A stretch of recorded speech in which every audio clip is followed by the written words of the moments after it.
그들이 여리고에 이르렀더니 예수께서 제자들과 허다한 무리와 함께 여리고에서 나가실 때 디메오의 아들인 맹인 거지 바디메오가 길가에 앉았다가 나사렛 예수시란 말을 듣고 소리질러 이르되 다윗의 자손 예수여, 나를 불쌍히 여기소서. 많은 사람이 꾸짖어 잠잠하라 하되 그가 더욱 크게 소리질러 이르되 다윗의 자손이여, 나를 불쌍히 여기소서.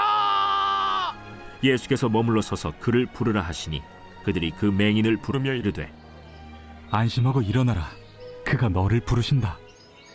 맹인이 겉옷을 내버리고 뛰어 일어나 예수께 나아오거늘 예수께서 말씀하여 이르시되 네게 무엇을 하여 주기를 원하느냐? 선생님이여, 보기를 원하나이다.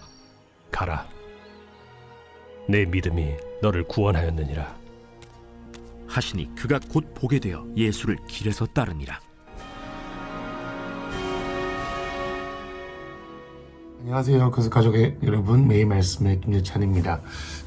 마가복음을 계속 보고 있습니다. 오늘은 마가복음 10장 46절부터 끝절인 52절까지입니다.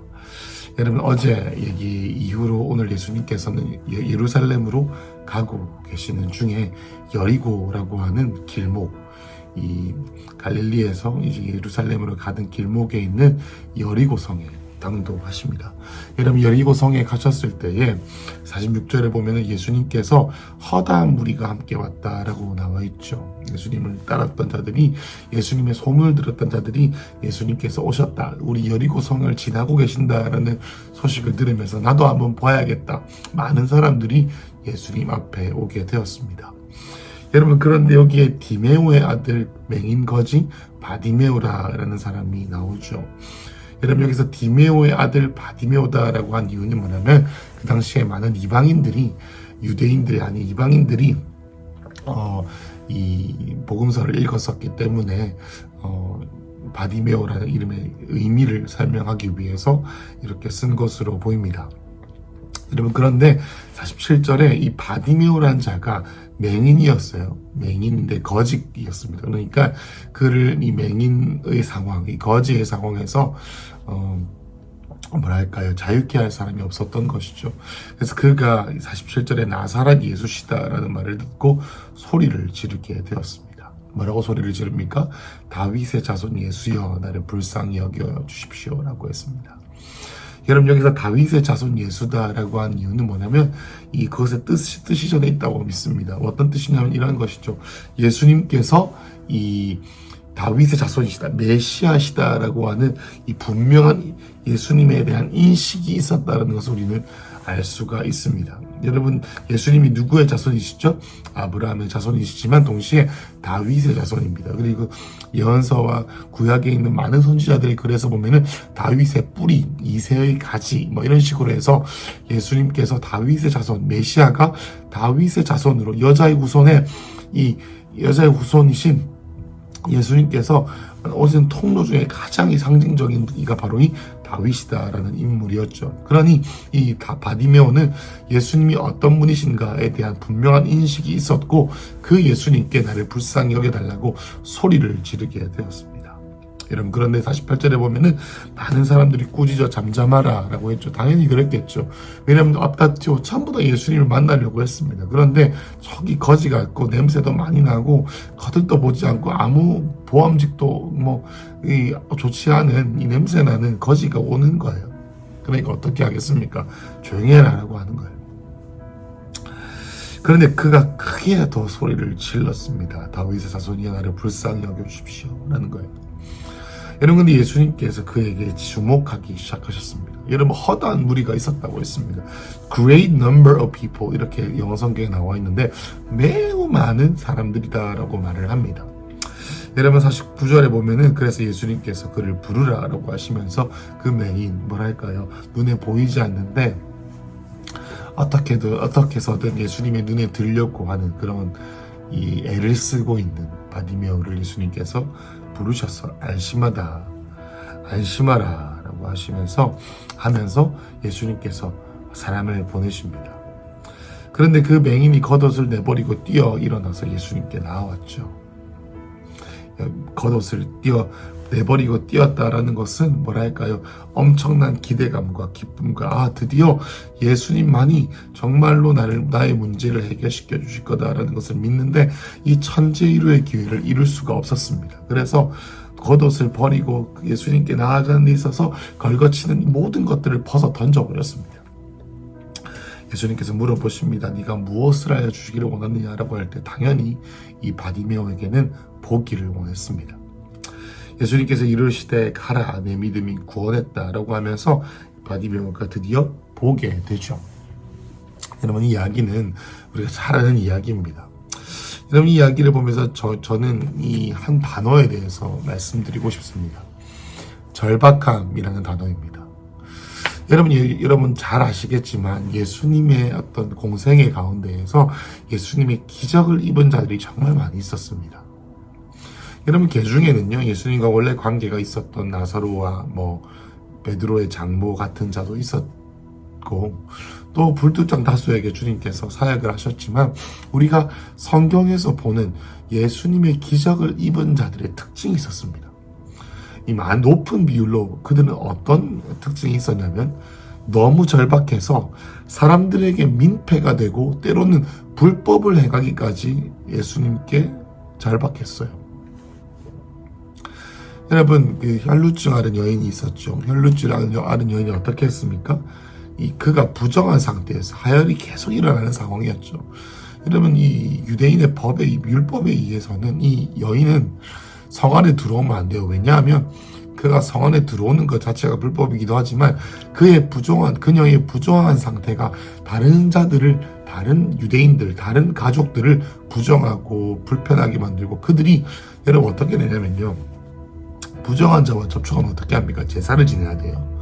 여러분 그러니까 이 혈루증 앓은 여인이 예수님께 얼마나 많은 자들이 왔었겠습니까? 그죠? 그 인파를 뚫고 왔다는 것은 접촉이 있었단 말이에요. 더 나아가서 예수님의 손을 댔다는 말은 뭐냐면 예수님을 부정하게 만드는 겁니다. 그렇게 해서 하기까지 그분을 만지면 내가 치유를 받을 거라는 믿음이 있었어요. 여러분 또 문둥병자의 친구들이 있었죠. 그거 어떻게 했습니까? 지붕을 뜯었습니다. 여러분의 집이 있어요. 여러분의 집이 물론 아파트입니다만 여러분의 앞집에 윗집에 올라가가지고 예수님이 이곳에 계신다면 지붕을 뚫어가지고 온다고 생각하십시오. 여러분 무엇을 위해서요? 나병 걸린 안진병이 병에 걸려져 있는 내 친구를 치유하기 위해서요. 여러분 성경에는 이와 같은 많은 이 절박한 사람들이 있었는데요. 여러분 그들은 이 절박함이 있었습니다. 예수님께서는 심령이 가난한 자들에게 복이 있다고 했고요. 의에 줄이고 목이 마른 자들에게 복이 있다고 했습니다. 여러분 이 말은 무엇이냐면은 절박한 자들이 복이 있다라는 것이죠. 여러분 여기서 52절에 보면은 내 믿음이 너를 구원했다라고 했습니다. 여러분 믿음이 뭡니까? 여러분 믿음은 바라는 것들의 실상이요 보이지 않는 것들의 증거라고 했죠. 여러분 그렇다면 믿음은 바디메오를 고쳐주신 것이 바디메오의 눈을 뜨게 한 것이 믿음이라면 그리고 예수님께 치유와 기적과 돌파를 맛본 자들이 이 절박함으로 남에게 민폐를 끼치기까지 여러분 민폐를 끼치려고 끼친 게 아니죠. 예수님께서 주시는 치유와 돌파를 맛보기 위해서 극단적으로 절박하게 발버둥 치다 보니 민폐를 끼치게 되는 일도 있었다. 이렇게 해석하는 게 맞을 것 같습니다. 여러분 이들에게 믿음은 어떤 의미였냐면요. 하나님께서 언젠가 응답해 주시겠지. 오늘 아니고 언젠가요. 지금 말고 언젠가 먼 미래의 어느 순간 가운데 도전하거나 갈망하지만 먼 미래에 이루어 주시길 막연하게 기대하지만 지금 바로 이 시간에 구하고 바라기까지는 그 정도로 하나님을 추구하진 않는 그런 상태는 믿음일까요? 여러분 예수님께서 분명히 말씀하셨죠. 너의 믿음이 너를 구원했다고 했습니다. 여러분 우리의 믿음이 우리를 구원할 것입니다. 여러분 우리의 믿음은 다른 사람으로 받을 수가 없죠. 여러분 우리의 믿음은 우리가 더욱더 우리 믿음이 물건이라고 큰 믿음으로 우리가 만들어야 되는데 여러분 이 큰 믿음은 무엇이냐면 절박한 거예요. 결핍에서 느끼는 절박함입니다. 여러분, 결핍에서 느끼는 절박함으로 마치 지금 하나님께서 이루어 주시지 않으면 내 인생이 죽을 정도의 절박함으로 달려드는 거예요. 여러분, 야곱이 된 것은 그 사기꾼, 그 등쳐먹은 사람, 재능이 하나도 없고요. 남을 속여서 자기가 원하는 것 말고는 할 수 있는 것이 아무것도 없고, 그것도 자기 힘으로 하지 못하니까 다른 사람 등쳐먹어서 하는 그런 야곱이 하나님의 축복의 통로가 되고 이스라엘이라는 이름이 얻기까지 변화되었던 이유가 무엇일까요? 바로 절박함입니다. 주님 나를 축복하지 아니하시면 주님을 내보내 줄 수 없다라고 하는 이 절박함이죠. 여러분, 여기서 무엇입니까? 믿음이라는 것은 지혜를 가져간 영적 무기력. 나는 분별해 보니까 하나님께서 지금 이루어 주실 것 같지는 않고 언젠간 이루어 주실 거야. 나는 그냥 주님의 선하심을 믿어. 나는 그냥 주님을 예배할 거야. 뭐 이런 거 있잖아요. 그리고 분별이라고 말하면서 두려워하는 거예요, 사실은. 그리고 이 절박하게 하나님을 구할 힘이 없고, 절박하게 구하면 쪽팔릴 것 같으니까 어떻게? 너무 궁한 것처럼 보이니까, 자존심이 세니까 어떻게 합니까? 무게 잡는 거죠. 주님이 필요 없다고 말하는 겁니다, 마음속으로. 여러분, 성경에 나와 있는 예수님의 기적을 입은 자들의 특징은 무례한 자라고 여김을 받는 한이 있더라도, 사람들의 손가락질을 받을지라도, 사람들에게 여러분 뭐라고 했습니까? 이 바디메오에게 많은 사람이 꾸짖어 잠잠하라고 했습니다. 여러분, 생각해 보십시오. 예수님께 그 당시에 수많은 무리들이 있었습니다.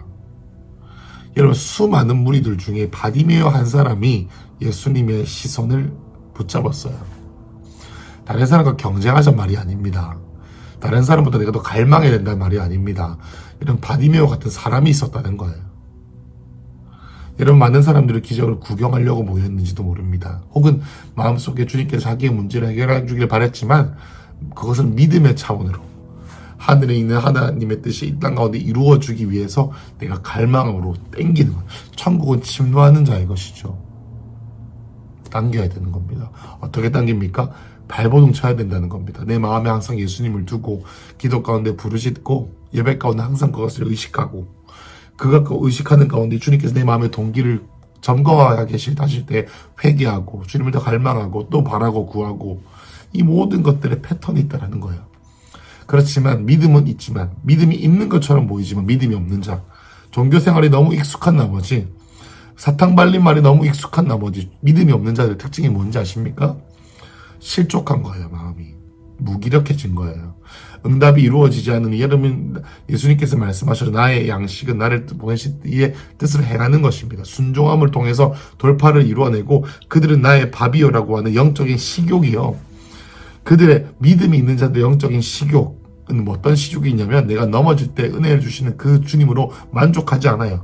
주님께서 주신 뜻이 이루어지는 것에 성취감을 맛보는 자들이 이 영적인 양식을 먹은 자들의 특징이다라는 것입니다. 끈기 있게 구하고 소망이 터져 나오는 거예요. 결핍에서 나오는 절박함으로 주님을 간절히 구할 때 내 마음을 만족시키시는 주님과 함께 걸어가는 것이죠. 자, 믿음은 무엇입니까? 입 바른 소리 아닙니다. 그냥 막연하게 주님께서 나에게 선한 일을 주실 거다, 이런 거 아닙니다. 여러분, 성경에서 예수님께서 말씀하신 믿음, 바라는 것들의 실상에 보이지 않는 것의 증거라는 것, 지금 내가 속하니, 지금 now, 오늘 바로 여기 나의 피로, 나의 결핍에서 눈이 뜨여지는 겁니다.